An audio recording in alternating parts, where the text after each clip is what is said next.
Hello and welcome to the 8th installment of our Hāpara Canada webinar series that we're running. We only have 2 more of these exciting webinars left to do, and I'm really excited that for this Friday we get to talk to Shea Mellow and Lindsay Dixon Garcia. So Shea, Lindsay, thank you guys so much for joining me today. Thanks for having me. Yeah, thanks for having us. Today we're going to talk about coordinating teacher authors for school district course creation using open source and digital content. And I'll let you guys introduce yourselves. Shea is the instructional coach at Horizon School Division, and Lindsay actually works at Hapara as our content specialist and curriculum coordinator.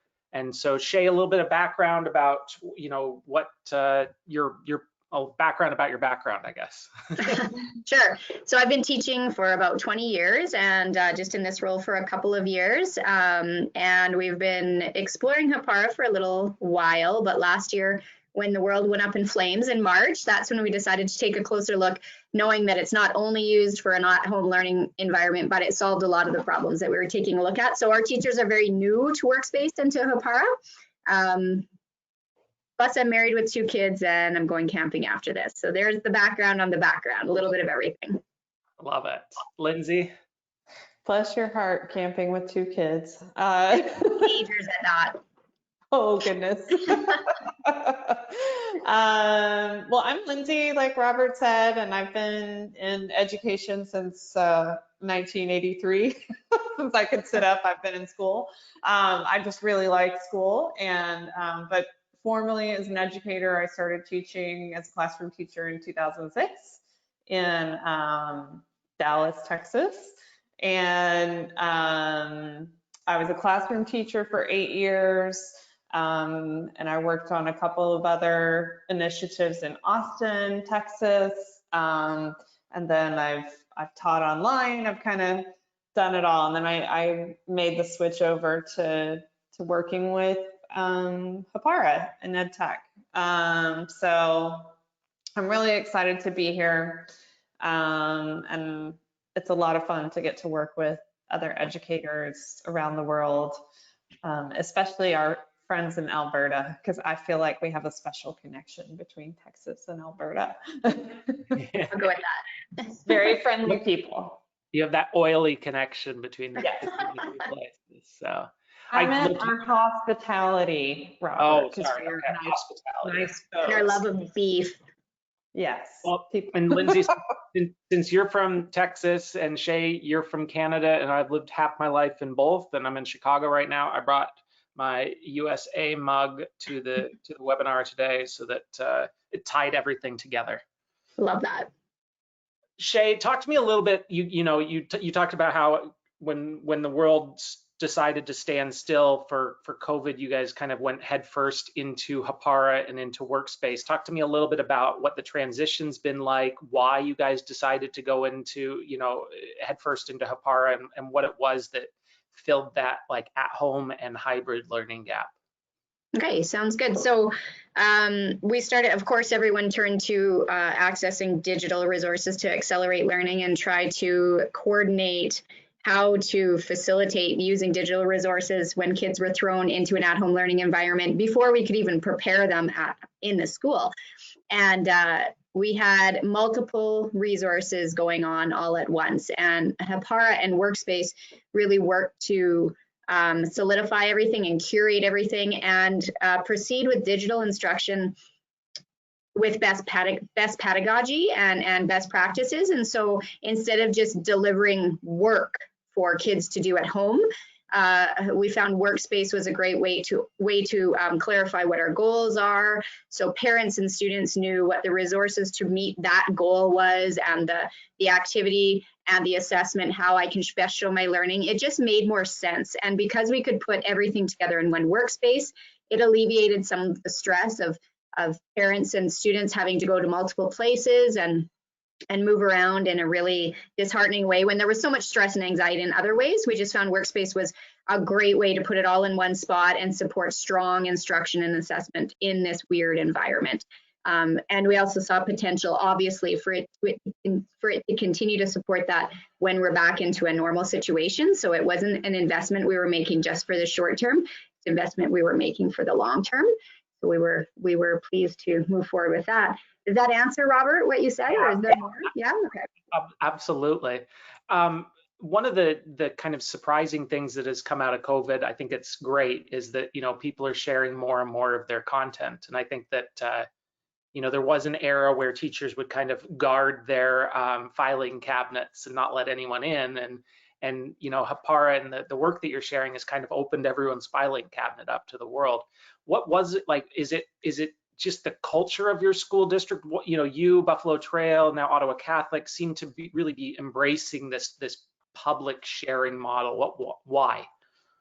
So, you know, I've learned in the last few months since COVID that teachers don't choose not to share most of the time because we used to think that it was because, well, I put all my work into this, I don't want to share this. It's more out of fear of judgment, I find, that they think, oh, I don't know if it's good enough. And what Hapara's sharing platform, it alleviates that. It takes that away. Okay, I've done something, I'm proud with it, I'm going to share it, but my name doesn't need to be attached, so I don't feel like I'm being judged. And that also inadvertently actually supports teachers in building confidence to share more, because they just see the value they're providing when, if you know, now there's 500 spaces on Discovery almost. And so when they see everybody else sharing and they recognize, oh, well, this is good too, it's just as good as mine, then it just builds that confidence for increased sharing, I think, which is just a collegial support that we can have. And Hapara making it international is really fun as well. So. And it's funny, Lindsay, because, you know, internally we had that discussion, I think, for well over a year. Present company included, thought that, you know, unless teachers could have their picture on it and like show that it was theirs, they wouldn't share it. And it's funny because it's kind of the opposite that actually became true. I think so, yeah. Now, Lindsay, internally you have kind of jumped in and are helping with our Alberta initiative, make sure that it aligns to the, you know, that we're aligning it to the different curriculum and the different standards, correct? Yes. Yeah. So talk to me a little bit about that process. What's Hapara doing internally to vet that material, make sure that it aligns to the standards? So the project is kind of twofold. So one thing we're doing is sort of curating a massive amount of publicly shared workspaces. So when they come in, we are just aligning them all to Alberta standards as they come in, and Ontario, Common Core, New Zealand, Australia. So we have a huge amount of workspaces now that are really great workspaces, and they're aligned to different local standards. So we have some educators that are doing that. And then we've also been working with districts like Horizon and Buffalo Trail and OCSB in Ontario. They've helped us out a bit too, and to create a collection of workspaces to cover the entire curriculum nearly. So basically for Alberta K-12, pretty much everything has a course. Every course is covered with workspaces. So for example, one of the really great workspaces or courses that I just love is the kindergarten one, which was a teacher from Horizon. I believe her name's Kimberly. I can't remember her last name. Yeah. Yeah, and she actually did a cross-curricular program, and it's just amazing. Like, I want to go back to kindergarten and be in her class. And it's all aligned to the kindergarten curriculum. It's everything that they cover in kindergarten for the entire year, and it works really well. I can see it working really well for kindergartners. I have small children myself, so it's really well done. And so she put all of her content and teaching expertise into those workspaces, and that was sort of her contribution. So we've done that on a pretty large scale.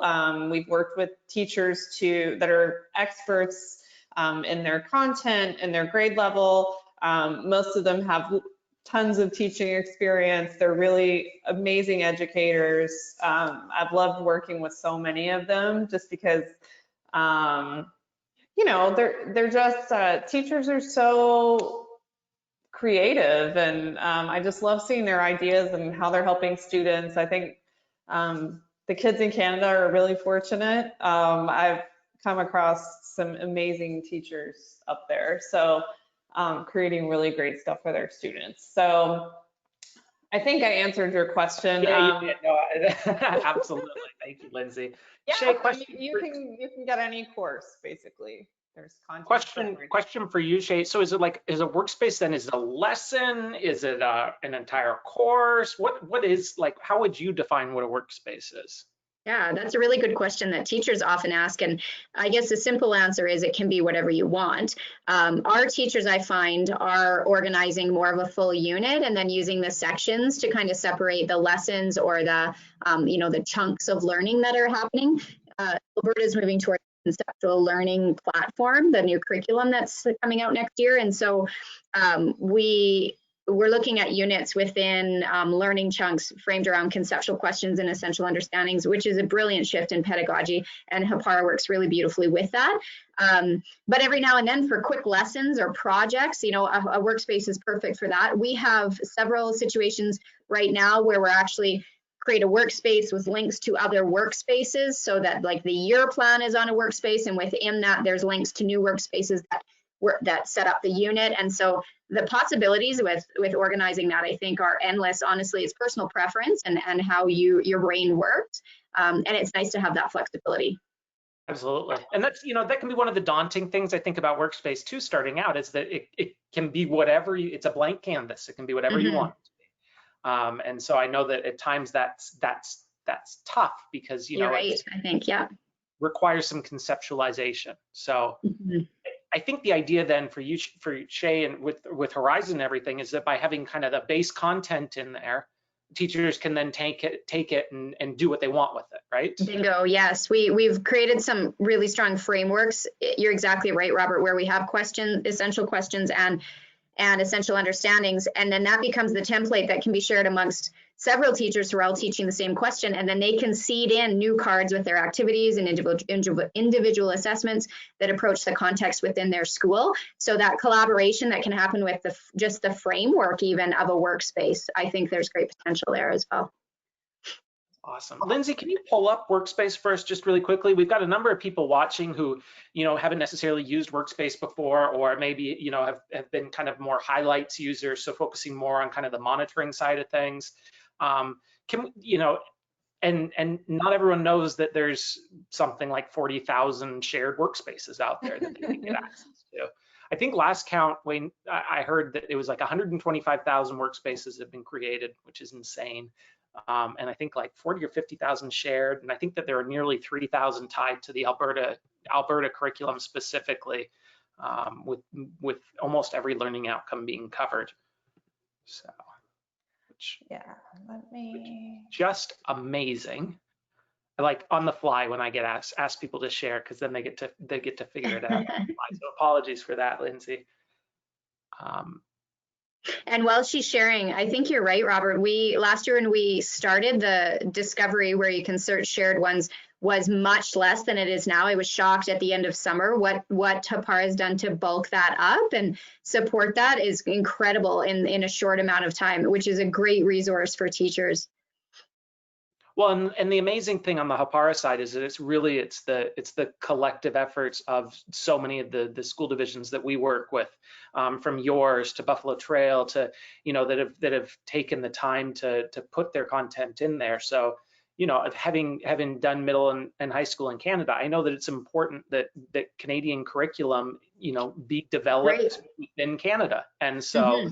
And that piece is very much there for any school district that comes along. Can you guys see my screen? Not yet. At the top, it says waiting to view your screen. That's what my screen says, waiting to view your screen. So, oh, there it is. Oh, there it is. Oh, and it disappeared. Oh, yeah. Can you see now? Okay. Oh, good. Okay. Perfect. Okay. Live technology. I'm usually behind the scenes on this, so It's fun. It's fun every once in a while to get to be on stage. So thank you for doing that for us, Lindsay. I'm usually telling people how to share their screen. I'm not actually doing it. So this is a workspace. This one was created in Canada, for Canada. So all the workspaces have 4 sections, which you can edit. Some people change these around. It's very flexible. But in general, I know with like specifically like with kindergarten and that sometimes they get rid of entire columns, so it's only like 1 or 2 columns for the little ones, right? Right, or they'll rename the columns for the kids, you know, to make it a little more kid friendly for younger learners. I've seen all kinds of different things done with this. It's really flexible enough to meet, you know, down to one individual student's needs. So, you know, we have goals. This is the religion workspace. So it's, let's see, grade 6 through 12. And this one is on encountering God. So here is their goal card, and it has their learning objectives. Then there are the resources. So there are links to notes, videos, and then the evidence column. So these are going to be assignments and things like that. And there's a way to students can submit their assignment in the workspace. And then the rubrics column, which makes it really transparent for learners because they can see what they need to do to meet the objective and achieve the learning outcome. So now, yeah. So this is an example of a workspace, which is great. Gives kind of everyone a feel for how it might look. I'm a new teacher, I'm coming in. How do I find, I don't want to start fresh. So where do I find workspaces? Great question. Of course you get to log in again. Super secure. Hey, as Lindsay's pulling that up, question for you is, you know, because when you first came in, again, it was a bit of a blank canvas that you were starting from.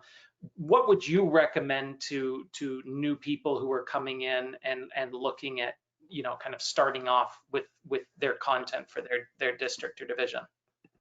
So I would do exactly what Lindsay's doing. I actually just worked with a teacher this morning. So we usually look at discovery first and have a few workspaces to explore so that they can conceptualize what a workspace is going to look like in the long run, and some different options. Like groups is one of my favorite features, and students in groups, there are, you know, hundreds of ways you can use that. And so looking at Discover and looking how different teachers use groups just opens up your mind to the potential for your own context in your own classroom. So we always look at Discovery first, find a few, copy them into our workspace so they've got a reference to look at, and then dive in and take a look at, okay, so now let's create your own, and then they have something to base it on. I love that. So I can just click right there on the like Alberta Program of Studies, for example, if I want to, right, Lindsay? Mm-hmm. And so then it pulls up a number of different pieces. So about 1,500 right there. Yeah. And then I know that like you can search some of the school districts will kind of brand theirs. So like I know that some like Horizon, you guys have a code that you have specifically for your workspaces, right? We do. We put HSD. So if I often show that too, if you search HSD in the search, then only Horizon created shared workspaces will come up. Oh, but it's usually more than that. We have 70 some that come up, so, Lindsay. So I don't know what the difference is between you and Lindsay's in our test account, so it's gonna show a few fewer. Okay, okay. 58. Lindsay, Yeah. click on like kindergarten, animals for kindergarten. So then you can open it up. And we're big on banners at Horizon. We love the fun banner. You probably noticed that, Lindsay. It's addicting teachers get addicted to creating fabulous banners. We love it. Yeah, the Horizon people are really good at creating these really cute cards. Like visually, all of their workspaces are very impressive. You can tell they spent a lot of time making them look nice for the kids. And the language, sorry, I don't mean to jump in, Lindsay, but the language, we've tried to have a consistent language throughout the Division 2, those little phrases underneath the cards, just so that if we have learners in one school or one grade and other grades, that for parents and kids, it's consistent as they move on. So that's so nice. Yeah, my kids started school this week, and one is in first and one is in third, and we got you know, one kid has all of these different apps that we had to sign up for. And the other one has totally different ones, and everything is, you know, different. So it's really nice to have some continuity as a parent, I think. Lindsay, so now when you started your content project, did you have kind of standards that you gave your teachers then on like how you wanted specific workspaces to be built? Well, we really our primary requirement was that all of the specific learning outcomes for Alberta be covered in the workspaces for each course. And then we really trusted the teachers as content experts and teaching experts. And, you know, like most of these teachers, you know, their content and their methods, their delivery, these are all, you know, classroom battle tested pieces of content, so they know what works and they know what doesn't. So we really trusted them to do the rest. And we just worked with them to kind of help them align it to best practices for a workspace. But a lot of this is their own. And we just checked all of the specific learning outcomes to make sure they were there. Yeah. Shea, from Horizon standpoint, because you have beautiful banners, you've got consistent language. Did you kind of have a template that you had teachers build from, or was it, again, did you kind of leave it in the hands of the educator? Well, it kind of was born from one school. There were a few very keen teachers right at the beginning of onboarding Hapara and so with a small group of teachers, we decided that some of this might be valuable. And then that, of course, just spread throughout the division. When other schools were hopping on, the examples I would show would say, this is how this school is doing it. And we're using consistent language and banners to organize. And they were like, yeah, we love that. We're going to do that too. So it just kind of spread that way. I love that. What were some of the snags that you hit along the way? For us? Yeah. So I think the biggest thing was that we were fresh. We were brand new. It was April when teachers kind of got into it, and then June when the opportunity came up. And so we didn't open it up to all of our teachers, the opportunity. But we're a small division. We only have about 200 teachers, but not all had attacked Hapara yet.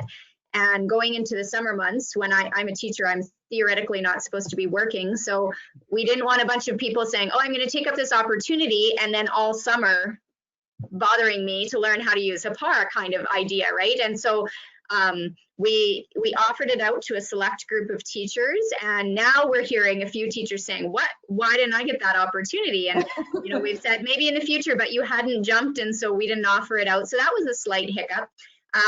And then just extending on that, just the fact that it was through summer, and I understand why, but the support was a little bit trickier because people are gone on holidays, including me. Teachers are working with their own families in the summer to try to enjoy summer as well. And so I think the timing was necessary to move forward that quickly, but that would probably have been the biggest hurdle for us, is just going over. Our teachers were brand new with it. But the positive that came out of that was those who took up the opportunity have become experts with Hapara, when normally they maybe would have just waited until now and dove in a little bit more. But now we have a really solid foundation with some teachers who are very familiar with Hapara and love it. And that was a direct result of the opportunity. So. Love that. And I mean, for the school districts watching as well, that, you know, there's not going to be the time necessarily in the fall when you're back in school with kids and, you know, global pandemic going on, to sit back and say, okay, let's put together our own content repository. And so I think that the important thing is that because of the work of divisions like Horizon and others, there's already base content there that teachers can jump right into. And then if they want to kind of standardize it more across the division, then there's that opportunity either slowly throughout the year, or doing it something similar to what you guys did, which is kind of a summer initiative. Mm-hmm. And so Shea too, like if we've offered out Hapara to the different Alberta school divisions, they can use it until the end of December at no cost, which I think is an amazing opportunity. Yeah. There's so much content in there, and they're going to need it, teaching kind of in a hybrid fashion. So, I mean, what would you say to a division who maybe, is either using another system? Like, did you use another LMS before it, or was this kind of your first endeavor into that? It was kind of left up to teachers. Google Classroom is what most were using. Some attacked Seesaw, although we're finding that as obviously Google Classroom works, synchronously with Hapara, and even Seesaw and all those work well with Hapara. Hapara just curates all of it into one spot. And so I would say that parents, Hapara is easier to manage as in an at-home blended situation for parents to.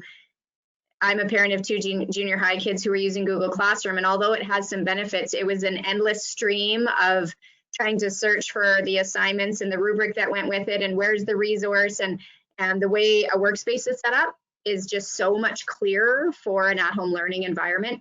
We're developing all of our at-home learning using Workspaces. It'll be delivered that way, 100%. And because we just see the value in the communication with kids, with parents, it just makes learning clearer. It's just the clarity for why we're learning what we're learning is just so much better with a Workspace than in a lot of the other platforms we find. That's so nice to hear. And for those school districts that are watching right now that are using Classroom heavily, with the new student dashboard that came out, which everyone gets access to, it'll pull from a Workspace, it'll pull from student dashboard, and it puts everything together for the student into a single panel. So that'll make life a little bit easier, I'd hope, especially for those middle school kids. Yes. Absolutely. Lindsay, now it was interesting when the example that you brought up when you first logged on was was a religion example. Are there special libraries that Hapara has, or what was that? Yeah, so some districts choose to have sort of a private collection, and they have all of their courses sort of for their district. So like, for example, some of the Catholic school districts, I don't know if I'm naming that correctly, and we don't have that. Oh yeah, no, that's the language you use. Yep. Okay. They have entire collections that cover all of their religion curriculum in Workspaces. So, and then we have school districts that have private collections of some of their career and technology courses too. So, and so their kids are able to take those classes at a distance, because sometimes it's hard to offer those classes, those 1 hour classes and things like that. So, and so for the Catholic school divisions within Alberta and other provinces, I believe that like Ottawa Catholic School Board has shared out all of their religion courses and everything into the Discovery Workspace. So that's all there as well. So it's right. In addition to all of the standard learning outcomes, there are those courses as well, correct? Correct. Yeah. Nice. Awesome. Shea, what are you most proud of with all, I mean, you're a teacher, and so you weren't supposed to be working all summer, and that's a lie for most teachers because you end up working. Yeah. And that's okay. What are you most proud of with this initiative and that Horizon took on? It has definitely pushed some teachers outside of the box for how they normally prepare instruction, particularly digital instruction. But I think beyond that, it's really created some collaborative opportunities in our division that would not have existed, whether it's the teachers collaborating, you know, on a personal one-to-one level about how to build workspaces, or building a workspace and being excited to share it with colleagues. I think there's a lot of celebration that's been taking place in how Workspace is supporting each other during a time where we really need each other's support. It's allowed us to do that much easier than sharing links to a million different Drive documents and such. The one workspace we're sharing and celebrating. And so I think that's probably what we're most proud of here at Horizon.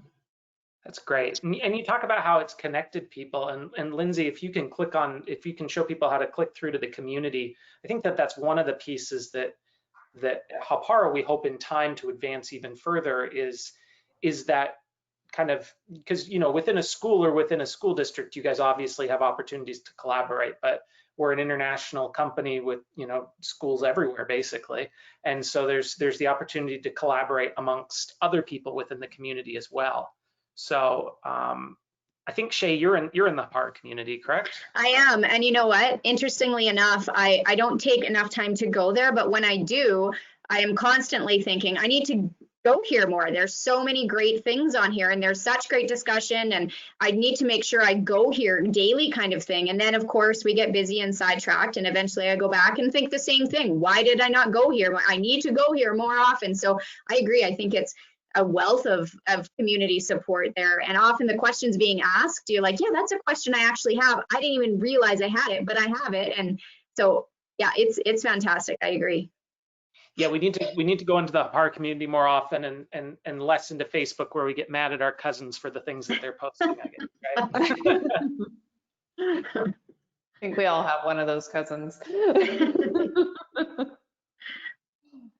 That's wonderful. Lindsay, now you're in the community as well, right? Is it talk to me a little bit, because I know that I believe it's Alberta has their own private channel within the community. So talk to me a little bit about, because I know that you help run it. Districts can have their own private communication hub within the community and then a broader one. Is that how it works? Right. So we have, it kind of works a little bit like social media, sort of, except for this is a members only community for Hāpara educators, basically. So there's the broad group that everyone can see. But schools can have usually districts will have their own private community. So that's like there's a Buffalo Trail one, and there's an Alberta one. There's also a group in the community for that Sharing is Caring Alberta. And so in that group specifically, they're just sharing out great Alberta workspaces with each other all the time that are aligned to the Alberta curriculum. So, and having discussions about it, sharing ideas. Pretty much what I love about the community is, especially with those more, I guess, niche groups, you can find the answer to any question that you have.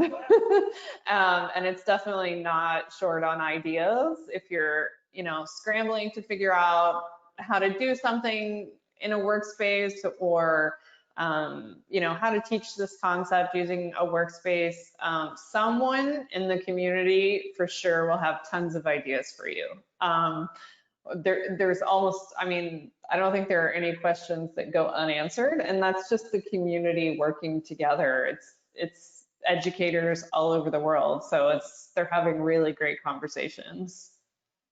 One of my favorite things in the community, it was posted by one of our lead educators down in New Zealand, Lamba Shearing, and it was, she built an escape room workspace, which is, I got to do it when I was down there, and it's by far the coolest thing. And I think that there are even more of them now, because she inspired some more escape rooms. So it's amazing the limitless things that you can do with them.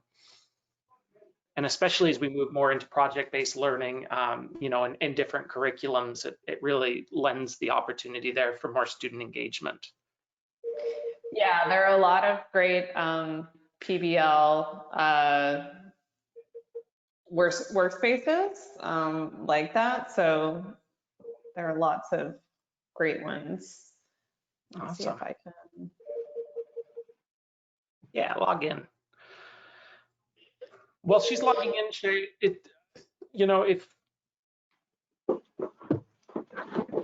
What do you think the biggest lift to getting a school district, because I know that you got thrown right into it and very much embraced it. Some school districts, it's more of a 1, 2, 3 year type kind of gradual process for coming on board. If you could do it again, is there anything that you would change in the way that you guys have implemented Hāpara? It'd be nice to do it when there wasn't a pandemic going on. So, but I don't know, I think diving in head first for the teachers who are willing. I've had a few questions the last week that have said, why is the division pushing Hāpara so much? And I really don't want it to look like we're pushing it, but we are, because we believe it's the best solution to some things that are going on right now. And so we kind of highlight some of the highlights, but in general, I always say it's a support the division is offering you. If you're not up for using it, then that's okay. If you're satisfied with Google Classroom or whatever, that's fine. And also, if you want something else as your main platform, you still may want a few workspaces here and there for certain projects or lessons.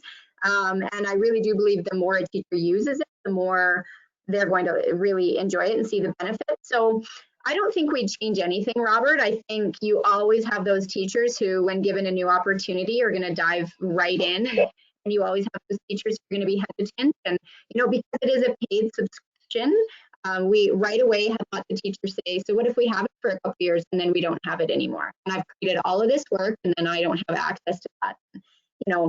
That's a little bit of a concern. And my response is always, but if we all use it, we'll continue to pay for it. We'll stop if nobody's using it. But if we're all using it, then things will continue. Plus, everything you create in your drive, it's not like you'll lose everything. You've got, depending on how you organize things in your drive, you still have all those instructional tools. They're just organized differently for you. So anyway, I'm getting off track, but I don't think we would do anything differently, but I haven't thought much about that. But I am a firm believer in working with those who are excited to progress, and that those who are resistant to progress will then eventually see the success, and then they'll get curious and start to buy in. So I think that is the best way to move forward. Absolutely. We had one teacher that I was talking to a few weeks ago, and they said, I can't wait for the pandemic to be over so that I can close my classroom door and everything will go back to the way it used to. And I didn't want to be the person who was like, I don't think it's ever going to go back to the way that it used to. Yeah. So. Okay, so this is the community then. Lindsay got logged in. Yeah. A good example of kind of like the different, so from my understanding, the kind of different things that you can search are all on the left side, and then you can kind of say what's on your mind in the middle. Is that how it works? So it's kind of right here. You can post right here to the general population, I guess. And then you can find groups. So we have the Sharing is Caring group, for example. This one's really great. Our CEO, Wayne, shares his favorite workspaces here every day. So this is really cool because he curates them and picks out his favorites and shares them out so teachers can use them. So that's a lot of fun. Awesome. Yeah. For those watching, Wayne's a former teacher, assistant superintendent, all sorts of, he claims he was a tech director, but it was back in the 80s. So I don't know if that was actually a thing back then. So. He's watching the webinar, so I'm waiting for my angry message that we're gonna get. No, but it's he does. He's a school counselor, I think, as well. He's kind of worn every hat. He has. He's done about everything, so it's great. No, and I, there's some fantastic work. And for those of you guys who haven't checked it out, we were talking earlier before the webinar started. Shay and Lindsay and I were talking about some of the issues going on down in the U.S. And so there's also an entire section on social justice and different workspaces there that I think are extremely timely for the United States, but also for Canada. As Canada evaluates itself and talks about some of the different social justice issues that face Canadians or that face, the First Nations community. There's some great pieces there as well that can be used. Yeah. Awesome. Well, I think that, Shea, I got to let you get camping here. So, thank you so much for taking the time to join us on our webinar today. What you've been able to do at Horizon with your team in such a short period of time is incredible. If you could do it again, no global pandemic, but I don't know if you could do it again without a global pandemic. It's true. Yeah. So, it's the amount of change that you've been able to enact in such a short period of time is remarkable. So thank you for being such a great part of the Hapara community, and then sharing out that incredible hard work with everybody as they look to join. It's a huge accomplishment what you guys have done. So thank you. Well, and thanks for that support and supporting our teachers. They are proud of what they've done, so that's fantastic. yeah, it's amazing work. It's a huge accomplishment. So congratulations. Great. Congratulations to you too, Lindsay. I know that we work together, but you've had many late nights helping out with this project. So it's an accomplishment for you as well. So, thank you for the hard work, and excited to see kind of what Canadians and Albertans are able to do with this in the fall as we go back to school next week, I guess. Yeah. So awesome. All right. Well, everybody have a great weekend. Stay safe. Thank you for taking the time to join us. For everyone watching, thank you so much for taking the time to watch. Have a great weekend, and we'll see you next week as we're back with a couple more Canada-specific webinars. Great. Thanks, Robert. Thank you.